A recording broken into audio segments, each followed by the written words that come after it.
focus a lot on cognition, cognitive health, also women's health and hormones, and I work a lot with menopausal women, peri and postmenopausal women, and so I would say those are probably two really large areas of focus. So hormones in the body pretty much impact every biologic process. So they're going to impact cognition, weight gain, metabolism. So pretty much every system or function in the body is impacted by a hormone. Hormones are sort of chemical messengers. And so if there's an imbalance in a hormone, it's not just an imbalance in one system, it has downstream effects that impacts everything else. I get a lot of questions from my patients about how ketones can impact hormones in their system, and specifically looking at insulin and our insulin resistance, and specifically looking at women who have high testosterone levels. They often have high male sex hormones, so high androgens, and they're also quite insulin resistant. And so insulin resistance means that your body's not responding to insulin, so your body just keeps making more insulin to try and force the response that it's looking for. And what we've found is that beta-hydroxybutyrate can actually improve insulin resistance, meaning that your body doesn't have to produce as much insulin.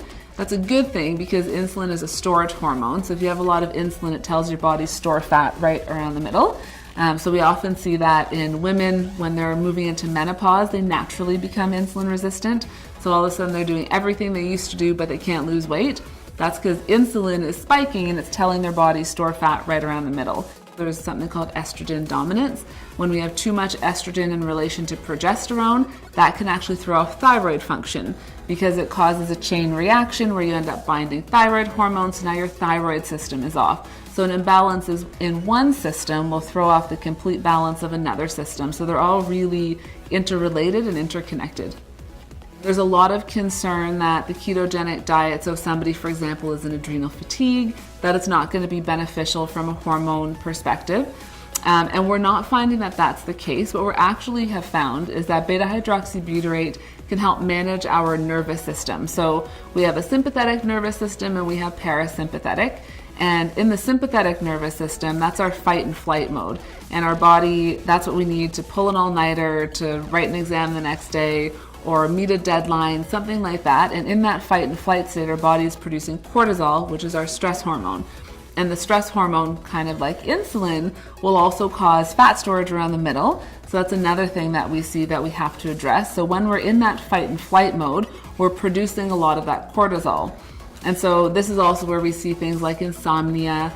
So we need to transition from sympathetic to parasympathetic, which is that calm nervous system.